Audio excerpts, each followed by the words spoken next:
397페이지에 건축 규제 완화 등에 관한 특례가 나오는데요. 동그라미 1번은 시험에 많이 나왔죠. 주거환경 개선 사업에서는요. 원래는 우리가 등기를 하거나 아니면 건축 허가를 받을 때는 국민주택 채권을 매입하게 돼 있어요. 근데 주거환경 개선 사업에서는 매입하지 않는다는 거죠. 주거환경 개선 사업은 지네들이 사업 시행자라서 그래요. 지네들은 매입하지 않겠다 그런 뜻입니다. 동그라미 2번은 시험에 나온 적은 없는데요. 주거환경 개선 구역에서는 도시군 계획시설의 결정 구조 설치 기준에 대해서는 따로 정한다. 그래서 도로라든가 그러니까 산동네에 있는 도로나 공원 같은 구조는 따로 정합니다.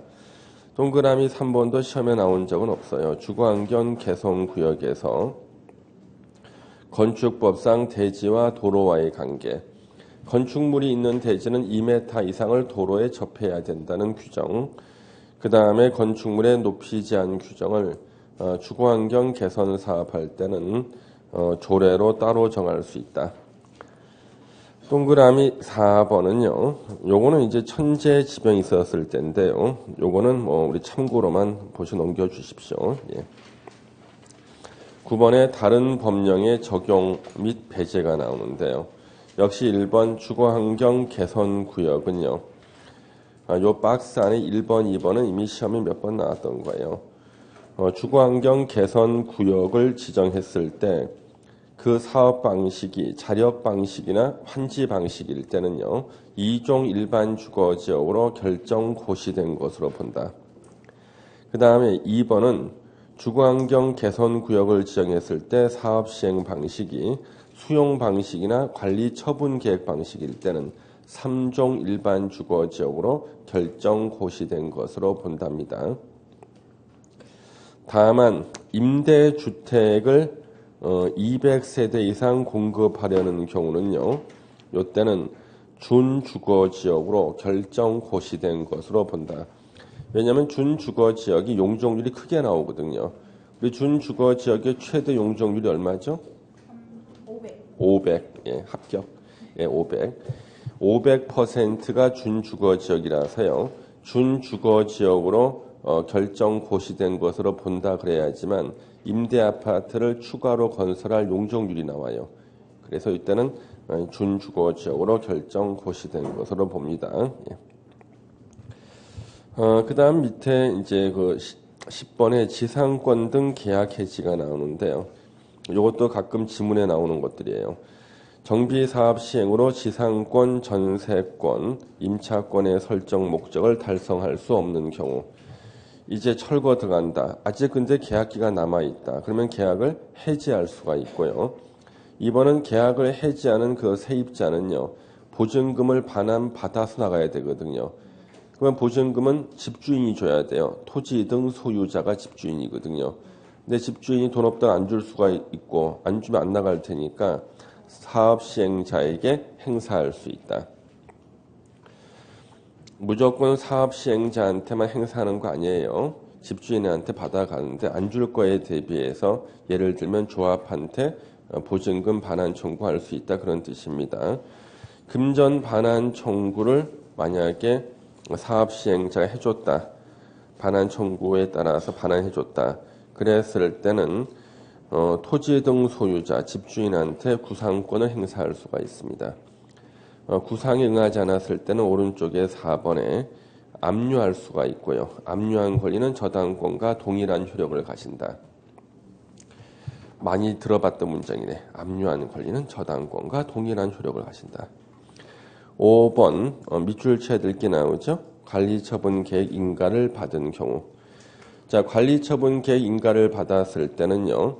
우리나라 법에서 최단 계약 존속 기간을 보장해 주는 규정이 3개가 있어요. 민법하고요. 임대차 보호법 2개에는요. 계약 기간의 최단 존속 기간을 보장해 주는 규정이 있거든요. 그러니까 주택 임대차 보호법상 2년이 보장되는 세입자가 1년밖에 안 지나갔는데 나가라는 거예요. 그러면 나는 1년 동안 더 안 나갈 수 있어요. 그러면 안 돼. 관리처분 계획 인가를 받았을 때는 바로 철거에 들어가기 때문에 나가야 됩니다. 예. 예전에는 이게 조합 설립 인가를 받았을 때였어요. 그러면 조합 설립 인가 받았을 때는요, 한참 전이기 때문에 아직 사업할 것도 아닌데 먼저 내보낼 수 있었다니까요. 그래서 이것을 바꿨어요. 관리처분 계획 인가를 받은 경우로 바꾼 겁니다. 그래서 관리처분 계획 인가를 받은 경우. 그래서 예전에 제가 옥수동에 재개발 지분을 이렇게 샀었을 때 지하 공장이었는데 공장에 세입자가 있었거든요. 그 세입자하고 제가 이제 그 근처에 있는 부동산에서요, 이제 임대 계약을 체결하는데 그때 사장님도 저한테 배우신 분이고 실장님도 저한테 배우신 분이고 중개 보조원이 하나 있었어요. 중개 보조원이 3명 다 저한테 다 배운 사람이야. 3명 다. 예. 중개 보조원까지 다 3명 다. 그래서 제가 이 계약을 쓰는데 중개 보조원인 그분이 교수님 이거 아마 내년쯤 이거 이제 공사 들어갈 텐데 그 2년 계약해도 되시겠어요? 그러는 거야. 이 말을 딱 하자마자 우리 공인중개사 대표께서 그다음 옆에 있는 소속 공인중개사 2명이 서로 얼굴을 마주 보는 거야. 그러면 씩 웃어 둘이 서로. 그 말은 그 표정이 뭐냐면 네가 그래서 시험 떨어졌다는 그 표정이지. 자기는 이 규정을 안다는 거, 지네들은. 예. 관리처분 계획 인가를 받았을 때는 2년의 계약 기간이 보장되지 않는다는 것을 본인들은 알고, 그래서 중개 보조인이 시험 떨어지셨던 분이거든. 저한테 배웠는데. 근데 그분을 갖다가 그분이 한마디 했더니 두 사람이 서로 웃고 있더라 이거지. 그러니까 속으로 이 얘기를 하는 거지 이거. 예. 자기는 이거 안다는 거예요. 예. 그러면 그 웃는 그 두 사람은 성적이 좋게 붙었나? 그것도 아니야. 예, 공법 겨우 가랑 넘겨서 붙어놓고 이거 하나 알고 있다고 그러는 거예요. 예. 11번 소유자 확인이 곤란한 건축물 등에 대한 처분. 이거는 공탁하고 할 수 있습니다. 그 다음에 거기 동그라미 2번 나오죠. 재건축 사업 시행할 때 조합 설립 인가 현재 조합원 전체 공동 소유인 토지 또는 건축물은 조합 소유의 토지 또는 건축물로 봅니다. 예. 뻔한 얘기죠.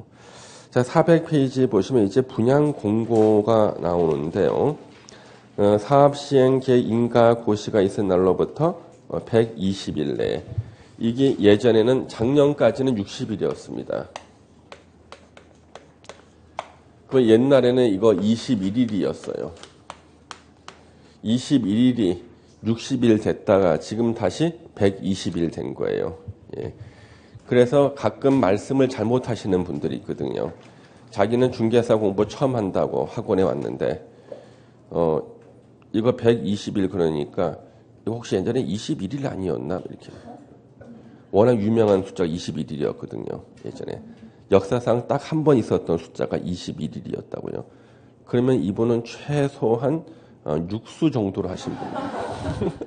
최소한 6수 정도는 하신 분이거든요. 예. 지금은 120일입니다. 말 잘못하면은 되게 그 개정된 것을 저한테 물어보면 제가 날짜를 말해주거든. 그러면 몇 년 공부한지가 나와 되게. 120일 이내에 다음 사항을 토지 등 소유자한테 통지해 주는데 대표적인 것이 뭐겠어요? 분담금, 계략적인 분담금입니다. 추산액, 분양 신청 기간이죠. 예. 이런 것들을 통지해주고 일간신문의 공고, 이 공고가 바로 분양 공고고요. 토지 등 소유자, 다만이 올해 새로 신설된 거예요. 토지 등 소유자 1인이 시행하는 재개발 사업의 경우에는 일간신문에 공고를 하지 않습니다. 왜? 한 사람인데. 선생님, 재개발 사업을 토지 등 소유자 한 명이 하는 경우 있습니까? 있어요. 예. 재개발로 공장을 짓거나 그랬을 때 공장 전체가 법인 딱 하나의 소유인 경우가 있을 수가 있거든요. 그랬을 때는 공고할 필요가 없죠. 예. 그러하지 않다. 분양 공고 안 합니다. 2번에 동그라미 2번에 분양 신청 기간은 통지한 날로부터 30일 이상 60일 이내로 한다. 30에서 60 사이에 날짜를 하나 정하라는 거예요. 통지한 날로부터 40일 내, 통지한 날로부터 50일 내 이렇게 하라는 얘기입니다. 예. 20일 범위에서 한 차례만 연장할 수가 있고요. 예. 그 다음에 3번 읽어보시고 이제 4번도 읽어보셔야 되는데 4번은 올해 신설된 거예요. 사업시행자는 분양신청 기간 종료 후 사업시행 계획 인가 변경으로 세대수나 주택 규모가 달라지는 경우 분양 공고 등의 절차를 다시 거칠 수가 있습니다. 그 다음에 이제 5번, 6번은 그냥 참고로만 좀 보시고요. 예, 오른쪽에 분양 신청을 하지 아니한 자 등에 대한 조치가 있습니다. 이게 작년까지는 청산한다 그랬어요. 그래서 분양 신청을 하지 아니한 자, 했다가 철회한 자, 3번 분양 신청을 할 수 없는 자, 관리처분 계획에서 분양 대상에서 제외된 자, 너는 토지가 너무 좁아 그래서 분양 못 해주겠어 이런 식으로 분양 대상에서 제외된 자, 요 4개에 해당되는 자는요. 자, 맨 위에 관리처분 계획 인가 고시된 다음 날입니다. 밑줄 쳐야 돼요. 다음 날로부터 90일 내에 작년까지는 현금 청산하여야 한다였는데 올해부터는 현금 청산이라는 말을 안 쓰고 손실 보상을 해줘야 됩니다. 손실 보상에 관한 협의를 해야 된다. 분양 신청 기간 종료일 다음 날부터 협의를 시작할 수 있고요. 2번 협의가 성립 안 되면은 만료일 다음 날부터 60일 내에 수용 재결을 신청하거나 세상에 수용 재결이라는 행정법에 나오는 용어를 바로 써버렸어요. 수용 재결. 예. 그래서 수용 재결은 뭐냐 그러면 바로 수용하는 거예요. 예. 수용하는 거에 대해서 판단해 달라는 수용 재결을 신청하거나 수용하겠다는 거예요. 예. 협의가 안 되면은. 예. 그 다음에 매도 청구 소송을 제기해야 된다. 그래서 협의가 안 되면 자기가 수용하겠다. 또는 너 팔고 나가라. 매도 청구하겠다. 둘 중에 하나 할 수 있다는 거예요. 예. 3번 유예 기간을 넘겨서 수용 재결 신청하거나 매도 청구 소송을 제기했을 때는 해당 토지 등 소유자에게 지연 일수에 따른 이자를 지급해야 되고요. 100분의 15 이하 범위 내에서 이유를 적용합니다. 자, 관리처분 계획 인가가 나오는데요. 자, 우리 관리처분 계획 인가 받은 것을 변경할 때 중지 폐지도 다시 인가를 받아야 되고 경미한 사항 변경은 신고만 하면 된다. 그럼 우리 관리처분 계획 내용이 밑에 박스에 나오잖아요. 이거는 외워주셔야 돼요. 관리처분 계획 내용은 시험 지문에 나와요. 지문에. 그 다음에 우리 앞에서 봤던 정비 기본 계획의 내용이나 정비 계획 내용, 사업 시행 계획서 내용에 틀린 지문을 쓸 때 요걸 뽑아다 써. 그러니까 활용 빈도가 높지. 그래서 요 관리처분 계획 내용을 이제 암기를 하셔야 되는데 어차피 기출 문제나 우리 문제집을 풀 때 다 외워지게 돼 있어요. 문제집 풀 때. 그러니까 별로 충격 받지 말고 문제 풀다 보면 외워진다. 근데 특히 4번은 그걸 다 외우면 안 돼. 4번 내 밑줄 치는 부분만 기억하셔야 돼요. 보류지 등의 명세와 추산액 및 처분 방법. 그렇게만 기억하셔야 돼요. 보류지 등의 명세와 추산액 및 처분 방법. 우리가 보통 1500세대 재개발 사업을 할 때요. 아파트 1500 짓는다. 한 200세대 정도를 일반 분양을 해요. 일반 분양은 주택 청약 순위 1, 2, 3순위 해당되는 사람이 신청하는 거. 일반 분양 추첨하는 거고 1300세대가 이제 조합원한테 분양하느냐. 그렇지 않아. 한 50세대 정도를 뽑아놔요. 1250세대 정도를 조합원한테 분양하고 50세대를 예비 물건으로 남겨놔요. 예비 물건. 조합원한테 분양도 안 해주고 일반 분양도 안 하고 조합이 보유할 수가 있어요. 이것을 보류지라 그러는데 도시개발법에서 보류지는 땅만 말하는 거고요. 정비법에서 보류지는요. 건축물을 포함해서 보류지라 그래요. 지가 땅지자라 그래가지고 땅만 말하는 게 아니라 정비법에서 보류지는 이것은 건축물도 포함해서 보류지라고 한다. 이때 이 보류지는요. 조합원 분양가 중에서 평균 분양가에 해당되는 것을 보류지로 정해요. 보통 15층짜리를 짓는다 그러면 7층이 보통 조합원 평균 분양가가 돼. 7층이. 그래서 701호, 2호, 3호, 4호 이 7층 라인들 있죠. 이 거의 다 보류지가 되는 거예요. 7층 라인이. 그래서 그 보류지 등의 명세, 그러니까 701호, 702호, 703호 이렇게 하는 거고, 추산액, 그 보류지 전체의 조합원 분양가 있죠. 그 추산액. 조합원 분양가가 7억이다 그러면 40개다, 만약에 50개다 그러면 7호 30을 쓰는 거예요. 처분 방법은, 이때 처분 방법은 1차로 처분하는 방법. 아까 분양 대상에서 제외된 자들이 있었죠. 이런 사람들이 우리는 억울하게 분양 대상에서 제외됐다. 우리 아파트 분양권 달라고 조합을 상대로 소송하는 사람들이 많아요. 이 사람들이 이겼을 때는요, 분양을 해줘야 되겠죠. 그때 보류지를 분양해 주는 거예요. 그래서 701호, 702호에 들어오신 분들을 보면은 대개 조합을 상대로 해서 소송해서 이겨서 들어오시는 분들이 있는데, 일반적으로 거의 다 그렇죠, 당연히. 근데 어쩔 때는 조합장이요, 조합을 상대로 소송을 제기한 사람한테 준비 서면 제출도 없이 2회 연속 재판에 출석하지 않습니다. 2회 불출석은 기일 해태라 그래. 기일을 태만히 했다. 기일 해태로 의제 자백이 돼요. 원고 승소 판결이 나와. 그래서 재판 청구하는 사람이 재판에 이겨서 분양권을 받게 돼요. 근데 어떤 사람이 재판 청구하면은 변호사인 자기 친구를 선임해서 적극적으로 응소를 합니다. 그래서 재판에 이겨, 조합이. 예, 때는. 그래서 이 보류지에 들어오신 분들을 보면 대부분 다 조합장하고 친하게 지내더라 이거지. 재판 이긴 사람들 보면은요.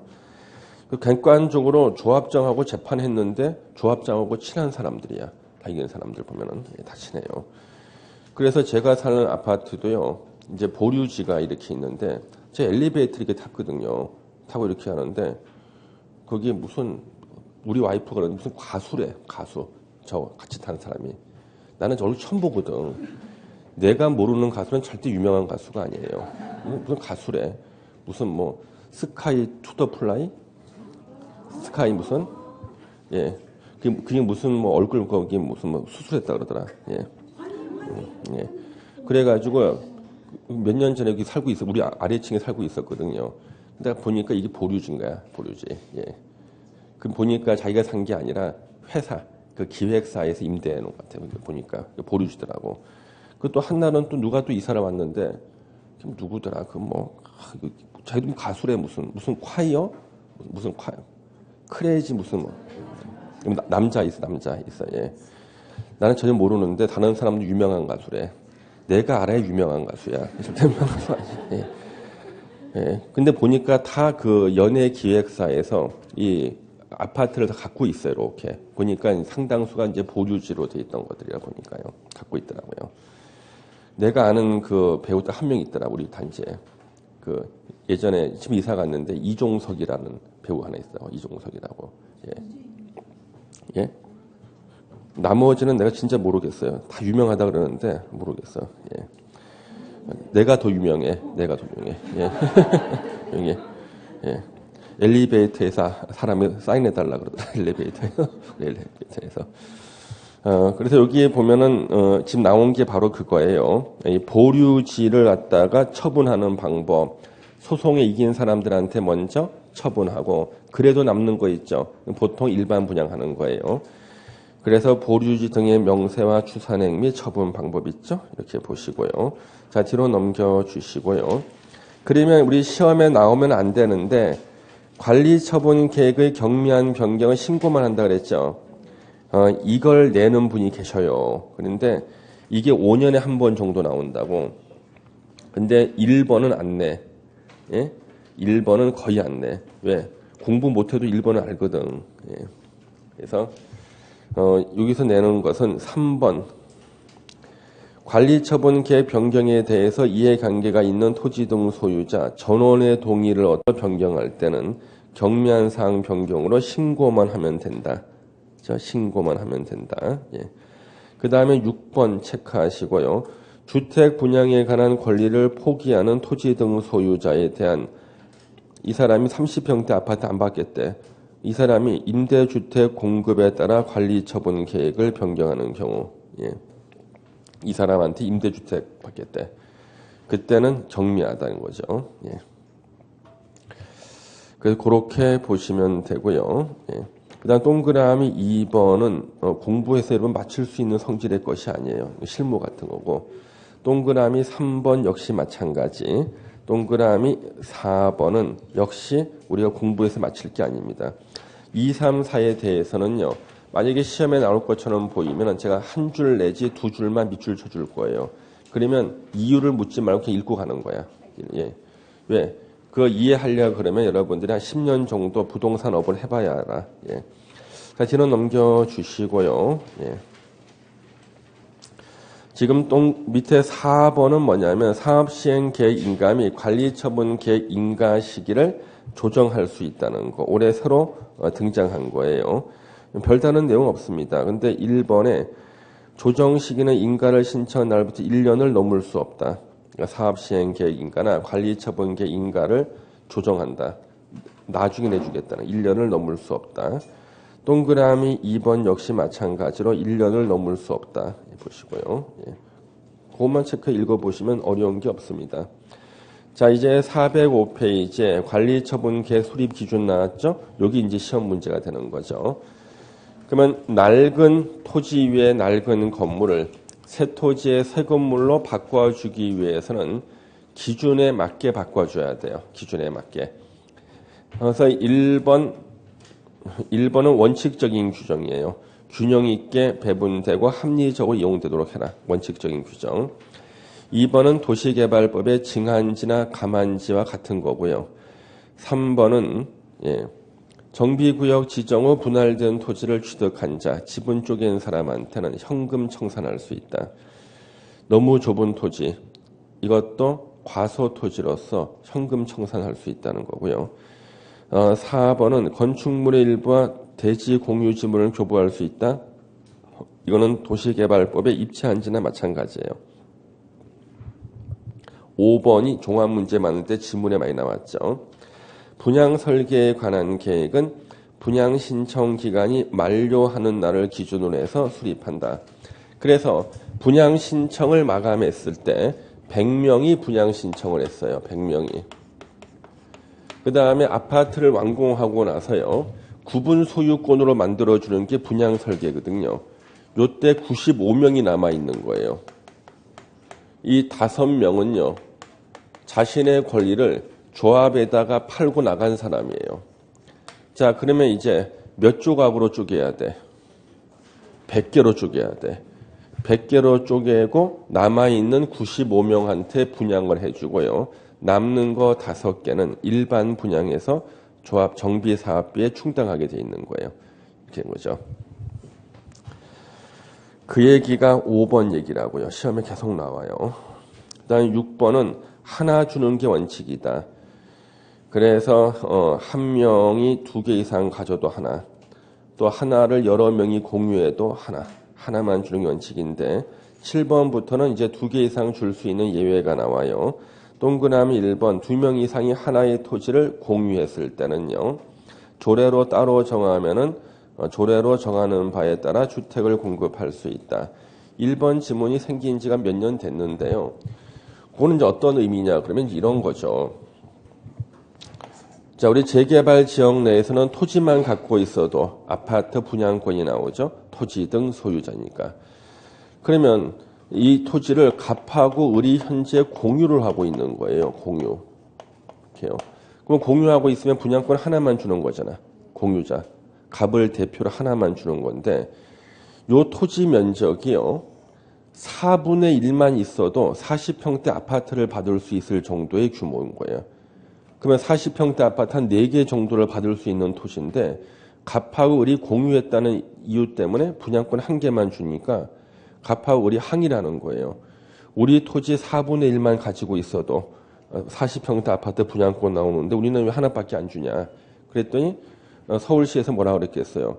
너네들은 법에 규정이 돼 있다. 공유자는 한 명만 주게 돼 있다. 그럼 너네들이 분양권을 많이 받고 싶었으면은 정비구역 지정하기 전에 토지를 분할해서 4개로 쪼개놓지 그러지 않냐. 너네들은 권리 위에 잠자는 자다. 보여줄 수 없다 그랬는데 갑을이 형제지간이야. 아버지가 형제끼리 싸우지 말라고 공유물 분할 금지 특약을 해놨어. 최장 5년이잖아. 예, 싸우지 말라고. 예, 아버지가 민법까지는 알았는데 정비법을 모르는 거야, 아버지가. 예, 그래서 싸우지 말라 그랬는데 둘이 싸우게 됐단 말이야. 예, 그래서 나온 것이 이거예요. 요래 쓸 때는 조례로 달리 정할 수 있다. 2개 이상도 줄 수 있다는 거죠. 예. 동그라미 2번 다음 어느 하나에 해당하는 토지 등 소유자에게는 소유한 주택수만큼 공급할 수 있다. 기역번 과밀억제권역에 위치하지 아니한 재건축 사업의 토지 등 소유자. 그러면 과밀억제권역이 아닌 곳에서는요, 재건축 사업을 거의 안 해요. 가진 개수만큼 준다 그래도 사업을 해야지 줄 거 아니야. 예. 그 돈이면 사는 게 더 싸게 먹히는데. 다만 투기 과열 지구나 조정 대상 지역일 때는요, 요때는 하나만 준다. 제외한다. 하나만 준다. 공무원인 근로자를 포함한 근로자 숙소, 기숙사 용도로 주택을 소유하고 있는 토지 등 소유자에 대해서는 가진 개수만큼 새 아파트를 공급해 줄 수 있다. 기숙사 보통 하나밖에 없어요.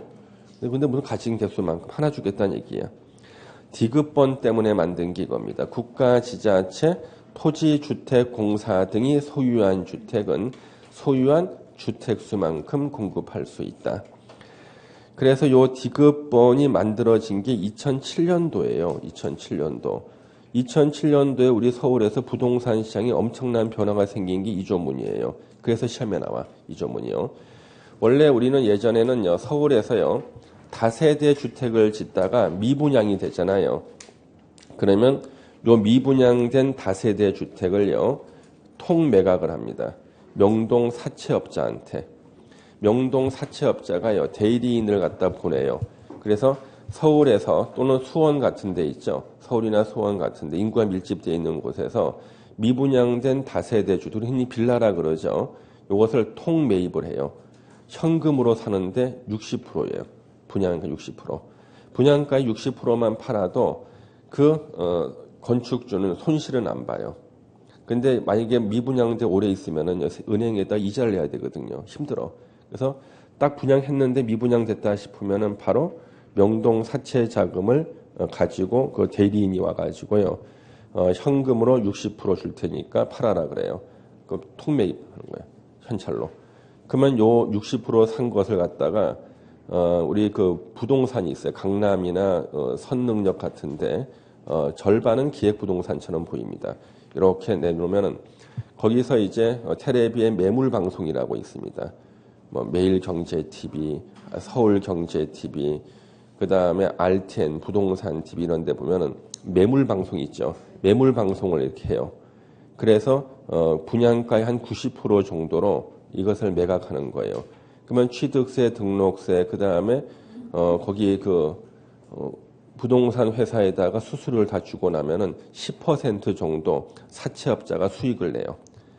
그러니까 60% 매입해서 90%에 이제 분양하고 나면은 딱 10% 수익이 나와.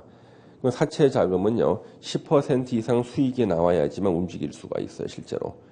그렇게 하고 있었는데 이것을 가장 부럽게 본 사람이 서울시 도시공사예요. SH공사. SH공사 그걸 사고 싶은데 못 사. SH공사는 돈도 많아요. 그래서 그 미분양된 그 다세대 주택을 다 매입해서 임대주택으로 쓰고 싶거든요. 그 전세만 해도요, 그 가격 넘어요. 예. 돈도 안 된다고. 그런데 그걸 갖다가 매입하지 못하는 이유가 그 지역은 언젠가는 재개발이 될 텐데 만약에 임대주택 500개를 갖고 있다 그러면은 분양권 1개만 받고 나머지 499개는 청산당하거든요. 그것 때문에 SH공사가 돈도 있고 사고 싶지만 임대주택을 마련하려고 매입을 못하는 거였어요. 그러다가 2007년도에 여기서 국가나 지자체는요 별로 혜택을 본 적이 없어 이거 가지고. 그다음 LH공사도 별로 필요 없고 다 지방공사예요. 실제로는 그 지방공사, SH공사 같은 경우 생기자마자 서울에 미분양돼서 나오는 빌라 있죠. 다 통매입할 때 65%로 매입을 해. 그럼 여러분 누구한테 팔겠어? 사채업자는 60%, SH는 65%, SH한테 팔지. 그러면 사채업자는요 같은 65로 매입을 못해요. 수익률이 5%밖에 안 나오거든. 그러니까 사채 자금이 이제는 서울이나 수원 같은데 부동산 통 매입하는 자금으로 못 들어와요. 이제 갈 길을 잃었어, 사채 자금이. 그래서 어디로 갔냐 그러면 강남에 부실 채권으로 갔어요. MPL로. 뭐 MPL 들어보셨어요? 예, 부실 채권 들어보셨어요? 이거 안 들어보신 분은 이제 부동산에 별 관심이 없는 분들인데, 예. 우리 경매는 그 피담보 채권이 설정돼 있는 부동산을 낙찰받는 게 경매잖아요. 이 MPL은 부실 채권은요, 바로 피담보 채권을 매입하는 걸 말해요. 피담보 채권을 매입하는 거예요. 채권. 은행이 갖고 있는 채권이 있죠.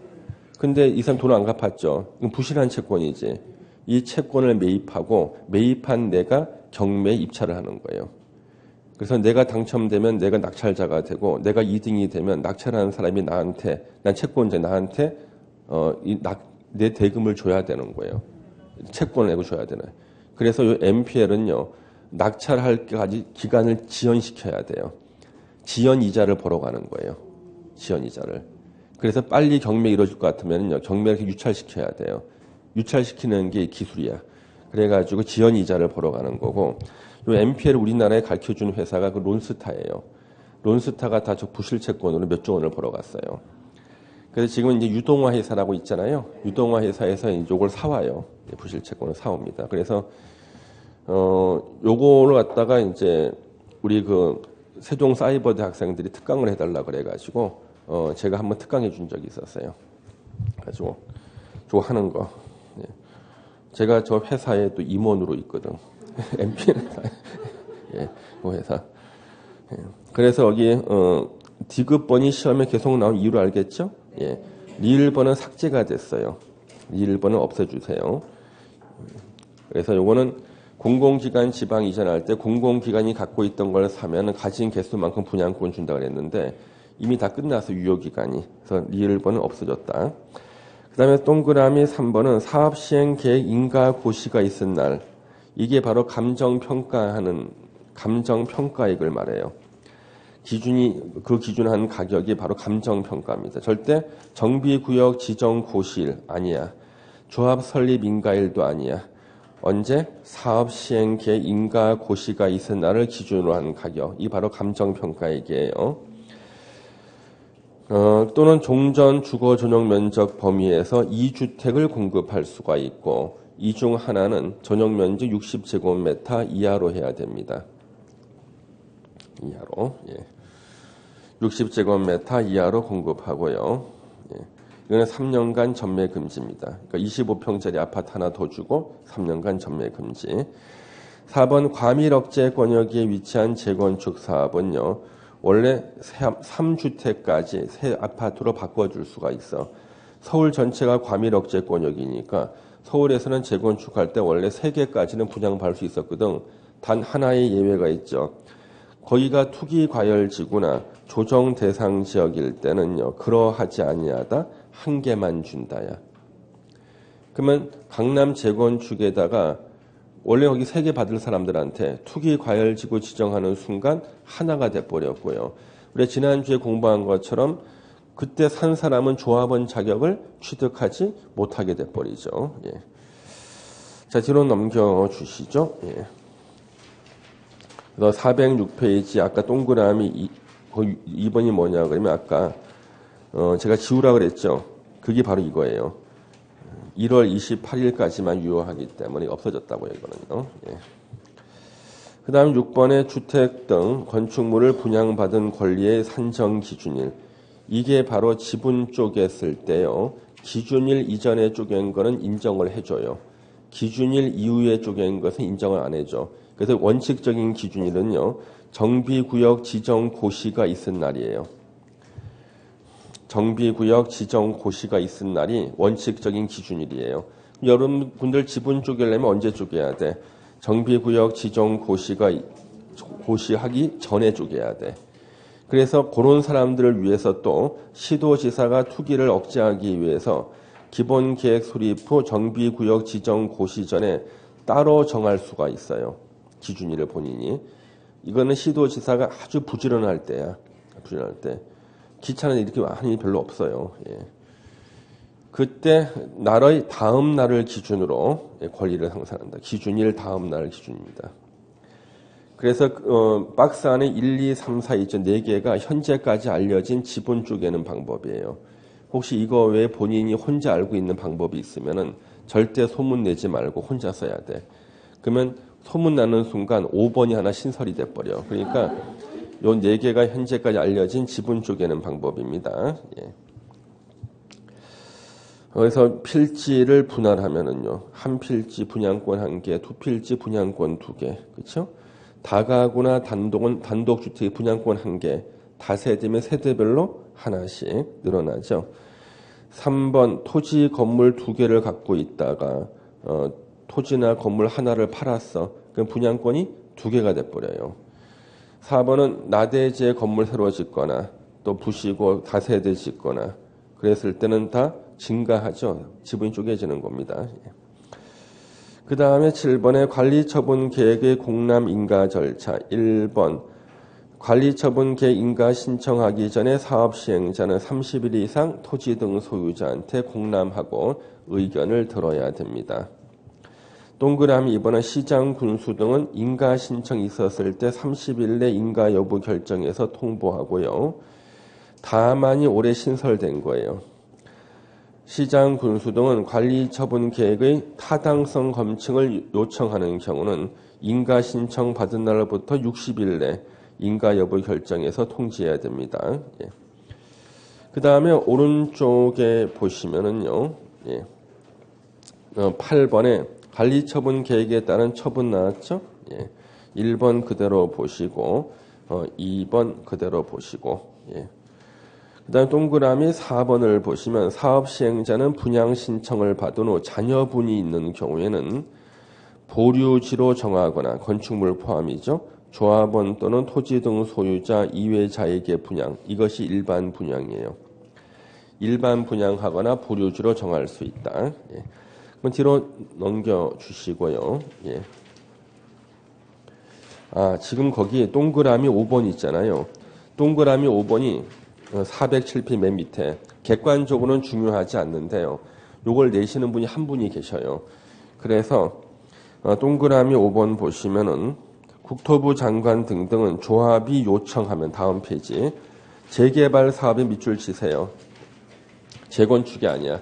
재개발 사업 시행으로 건설된 임대주택을 인수해야 돼요. 인수된다. 그 다음에 거기 기억번 보시면은요. 조합이 재개발 사업 시행으로 건설된 임대주택 인수를 요청할 때 밑줄 치세요. 시도지사 또는 시장 군수 등이 우선해서 인수해야 된다. 이걸 시험에 내시는 거예요. 재개발 사업으로 건설된 임대주택을 인수해달라 요청했을 땐 누가 먼저 인수하는 건 우선 시도지사, 시장 군수 등이. 이제 단서도 시면 시도지사 또는 시장 군수 등이 예산 관리 인력 부족 등 부득이한 사정으로 인수하기 어려웠을 때는 밑줄 치세요. 국토부 장관에게 토지주택공사 등을 인수자로 지정할 것을 요청할 수 있다. 예. 그것만 기억하시면 됩니다. 예. 나머지는 여러분들 그 신문 기사 읽듯이 읽어주시면 되고요. 오른쪽에 지분형 주택 등의 공급 그런가 보다. 10번 사용수익 중지가 나왔죠. 동그라미 1번 체크해야 됩니다. 관리처분 계획 인가 고시가 있을 때는 이전의 고시가 소유권을 이전한다는 고시예요. 이전의 고시가 있을 날까지 사용하거나 수익할 수 없다. 바로 철거 들어가잖아요. 그렇죠? 다만 예외가 있어요. 관리처분 계획 인가 고시 후에도 사용 수익할 수 있는 예외. 1번 사업 시행자의 동의를 받았을 때. 그러니까 조합의 동의를 받았어요. 그래서 관리처분 계획 인가 고시가 있어가지고요. 다른 사람들은 거기서 다 이주하는데 아직 쓰고 있는 건물이 하나 있더라고요. 봤더니 조합 사무실이야. 지네들 사무실 계속 쓰고 있는 거예요. 그냥. 예. 사업 시행자의 동의를 받은 경우 지네들 사무실 지네들이 동의해서 쓰는 거지. 그냥. 2번은 손실 보상이 완료되지 아니한 경우. 그래서 손실 보상이 완료되지 않았을 때. 예. 그래서 이제 교회라든가 성당, 절이 있는데 거기서 이제 손실 보상에 대해서 협의가 안 되고 막 그러면은 철거를 못 하거든요. 예. 물론 이럴 때 이제 소송을 해가지고 판결 받아서 철거하는 경우도 있습니다. 예. 철거 못 한다. 예. 동그라미 2번 관리처분 계획 인가를 받은 후 기존 건축물을 철거해야 됩니다. 예. 왜? 인가 안 받고 철거했다가 인가 못 받으면 다시 붙일 수도 없잖아요. 그렇죠? 인가 받은 후 철거하는 게 원칙인데 동그라미 3번은요. 인가 전에 관리처분 계획 인가 전에 철거할 수 있는 예외가 있어요. 예외가 붕괴 안전사고 우려, 폐공과 밀집으로 범죄 발생 우려가 있었을 때 박스 위에 있는 문장 이때도 토지 등 소유자로서의 권리 의무에 영향을 주지 아니한다. 그러니까 분양권에 영향 안 주는 거야. 미리 철거하더라도요. 예. 뒤로 넘겨서요. 예. 철거 제한할 수 있어요. 일출 전 일모로 깜깜한 밤일 때, 호우, 대설, 폭풍, 해일, 재난이 발생했을 때 등등입니다. 자, 11번에 우리 시공 보증은 뭐냐 그러면요. 조합이 정비 사업 시행을 위해서 시장, 군수 등이나 토지주택공사 등이 아닌 자를 시공자로 선정한 경우 이 조문만 가지고 우리가 알 수 있는 내용이 있어요. 시공자는 우리가 알기로는 다 건설회사가 시공자가 되는 건데 법적으로는 시장, 군수 등도 시공자가 될 수 있고 토지주택공사 등도 시공자가 될 수 있다는 거예요. 물론 지네들이 시공자가 돼도 직접 공사를 못하겠죠. 건설회사한테 도급을 주겠지만 그냥 시공자가 법적으로 될 수가 있어요. 그래서 아닌 자, 일반 건설회사를 시공자로 선정한 경우 99.99%야 이게. 그랬을 때는 아무리 튼튼한 건설회사라도 부도의 위험이 있잖아요. 그래서 시공보증서, 보통 금융기관이 발행한 시공보증서를 조합에다가 제출해야 된다. 마지막 문장. 시공보증서를 조합에 제출해야 돼요. 그래서 시공자가 파산했다. 시공자가 부도났다. 그래도 전혀 정비 사업에 지장이 없습니다. 금융기관에 시공보증서를 제출했기 때문에요. 금융기관이 책임을 져요. 2번 시장, 군수 등은 착공신고를 받는 경우에는 시공보증서 제출 여부를 확인해야 됩니다. 오른쪽에 공사 완료에 따른 조치가 나오잖아요. 여기서도요. 시험에 내는 것이 동그라미 2번을 내요. 411비 동그라미 2번. 요거 내시는 분 한 분 계세요. 준공인가 받을 때는요. 시장, 군수 등이 아닌 자는 시장, 군수 등에게 준공인가를 받아야 되고요. 다만부터가 시험 문제요. 토지주택공사 등인 사업시행자는 다른 법률에 의해서 자체적으로 준공인가를 처리했을 때는 준공인가 받은 것으로 봅니다. 지체 없이 시장, 군수 등에게 통보해야 된다. 그걸 체크하시면 되고요. 자, 뒤로 넘겨주시면은 넘기기 전에 411페이지 동그라미 7번 체크하세요. 요것도 시험에 내시는 분이 계셔요. 준공인가 하기 전이라도 완공된 건축물이 사용에 지장이 없는 등 기준에 적합할 때는요. 이때는 사업 시행자에게 사용을 허가할 수가 있습니다. 이거는 워낙 많이 쓰이고 거의 이렇게 해요. 그래서 보통 입주해서 살다가 한 6개월 지났는데요. 조합에서 통지서가 와요. 준공인가 받았다고. 예. 인가 안 받고 살고 있었던 거야. 이 규정 때문에. 예. 다음 페이지가 그 조건이 위에 박스죠. 전기, 수도, 난방 등등 다 갖춰 있다면 되고. 412페이지 2번 있죠. 준공인가 등에 따른 정비구역 해제. 이게 올해 신설된 조문이에요. 정비구역 지정은 준공인가 고시가 있은 날의 다음 날 밑줄 해제된 것으로 본다. 이때는 정비구역 해제가 우리 앞에 나왔지. 그것은 목적사업 달성 불능으로 해제된 거고 이거는 목적사업이 달성돼서 해제된 거예요. 이제 그래서 언제 해제가 되냐 그러면 준공인가 고시가 있은 날에 다음 날에 목적사업 달성으로 해제된 것으로 본다. 그러면 이 경우 지자체는요. 해당 지역을 지구 단위 계획으로 관리하고요. 동그라미 2번도 우리 신설됐어요. 정비구역 해제는 조합 존속에 영향을 주지 아니한다. 그리고 우리가 지난주에 공부했던 목적 달성 불능으로 정비구역이 해제가 될 때는요. 조합 설립 추진위원회 승인은 취소된 것으로 본다. 조합 설립 인가도 취소된 것으로 본다는데 이거는 목적 사업이 달성이 돼서 정비구역 해제가 될 때는요. 조합은 그대로 있어요. 왜? 조합은 이제 청산 절차로 들어가거든요. 그다음 인허가 등의 의제 그런 것으로 보고 4번의 이전 고시 보세요. 1번 사업 시행자는 공사 완료에 따른 고시가 있을 때는 지체 없이 대지 확정 측량, 토지 분할 절차 이것을 우리는 분양 설계라 그래요. 통지하고 소유권을 이전해야 된다. 답 읽어보시고 그 다음 동그라미 2번 소유권 이전할 때는요. 공보에 고시하고 시장 군수 등에게 보고해야 된다. 이 경우 대지 또는 건축물을 분양받을 자는 밑줄 쳐야겠죠. 고시가 있은 날에 다음 날에 이 고시가 이전의 고시예요. 소유권을 취득합니다. 소유권 취득하는 시기. 5번에 대지 및 건축물에 대한 권리 확정이 나오죠.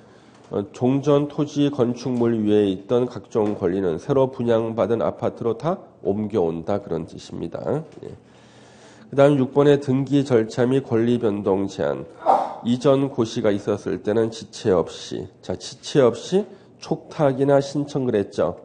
도시개발법에서는 지체 없이가 아니어서 14일 내에 촉탁이나 신청해라 그랬고 동그라미 3번 다른 등기를 하지 못한다 그랬죠. 도시개발법에서는 원칙은 다른 등기 못하지만 예외 있음이었어요. 자, 뒤로 넘겨주시면 청산금이 나오는데요. 청산금은 도시개발법과 거의 원리가 같아요. 동그라미 2번에 보면 분할 징수, 분할 지급할 수 있다. 시험에 언급됐고 가로 2번의 징수 방법 중에는요. 1번 강제 징수, 위탁 수수료 4% 내야 된다. 그렇죠? 그 다음에 동그라미 3번을 시험에 냈는데요. 청산금의 소멸시효가 5년인데 이전의 고시일 다음 날을 빼고 시험 냈었어요. 이전 고시일로부터 5년간이 아니야. 다음 날 밑줄 치세요. 세상 이런 걸 내고 있어. 이전의 고시일 다음 날부터 5년간 행사하지 않으면 소멸시효. 그 다음에 저당권의 물상대의가 나오죠. 그래서 우리 저당권의 물상대의, 여러분들이 알고 있는 물상대의는 민법에서 배웠을 거예요. 화재 보험이 들어있는 건물이 은행에다 돈 빌리고 저당권을 설정했는데 불이 나서 목적물이 멸실돼 버렸습니다. 그랬을 때 이제 은행은요 보험회사에 받게 되는 보험금 위에 저당권이 설정된 것으로 본다. 이게 물상대의죠. 여러분이 알고 있는 물상대의가 그거예요. 그러면 그거는 민법에만 나오는 게 아니라 정비법도 나와요. 이렇게 낡은 꼬맨자국도 이렇게 있는 토지 위에 건물이 있고요. 이걸 갑이라는 사람이 은행에다가 저당권을 설정해주고 1억을 빌렸어요. 그 다음에 이 사람이요 아파트를 분양받게 됐어요. 요 아파트 여기를. 그러면 이때 이 저당권은 이 새로운 아파트에 다 이전해 와요. 그럼 이제 여기 저당권이 설정된 곳을 보기 때문에 이 사람이 1억을 갚지 않으면은요 저당권이 실행돼 버려서 경매로 나와 버린다고요. 그래서 요 갑이라는 사람이 조합에다가 이게 조합원 분양가가 5억이거든요. 나 아파트 분양받지 않을래요. 이 아파트 값을 돈으로 주세요. 그러면 돈으로 줘요. 이걸 청산금이라 그래요. 이 5억을 받고 인천공항으로 달려가는 거야. 예. 이때 청산금을 요 갑한테 지급하기 전에 압류를 하면은 요 5억인 청산금에 저당권의 효력이 미친다. 이게 바로 물상대위예요.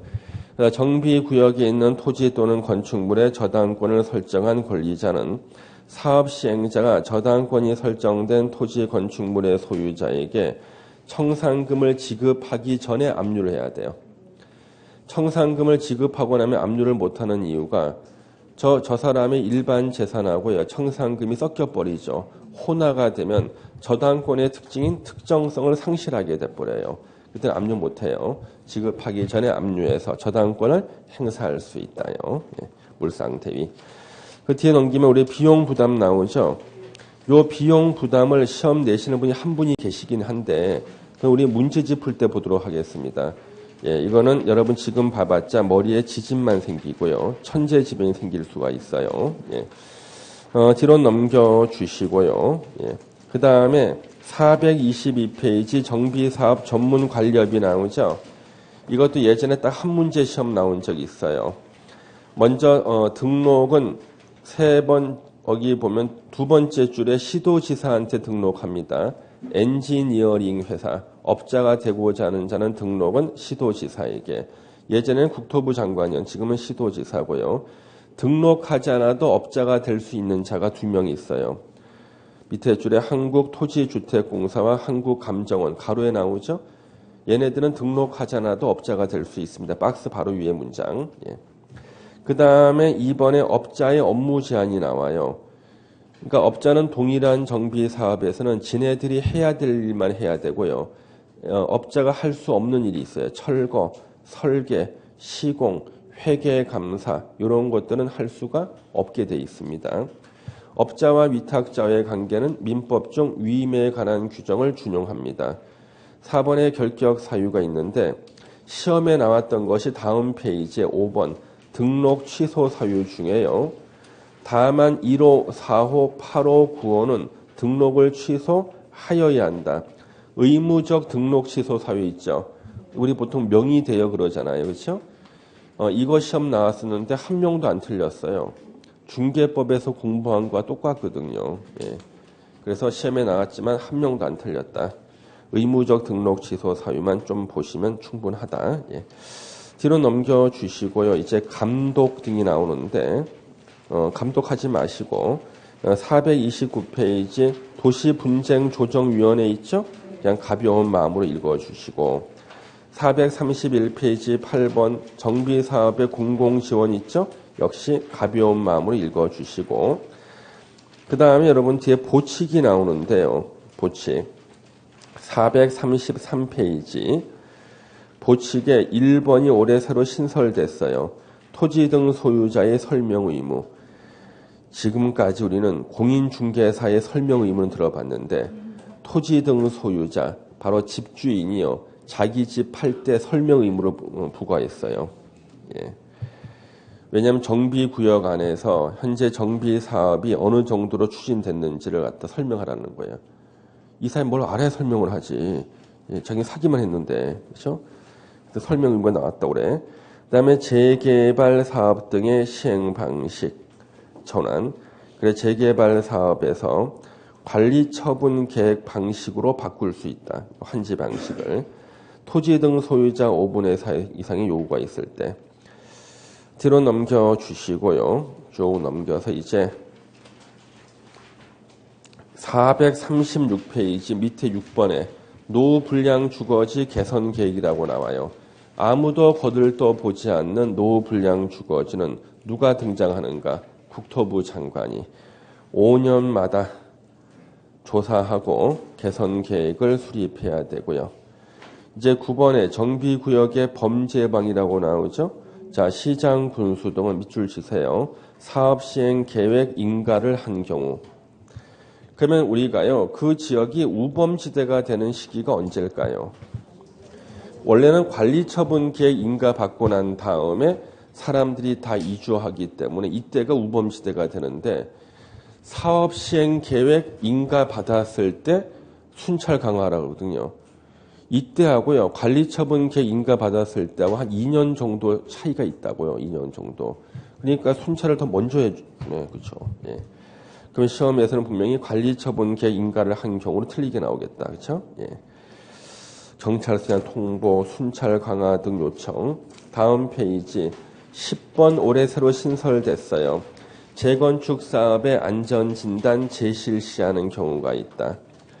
그래서 정비구역 지정 고시된 날로부터 10년이 되는 날까지 사업 시행 계획 인가를 받지 아니하고 밑에 어느 하나에 해당할 때는 안전진단을 다시 실시해야 된다.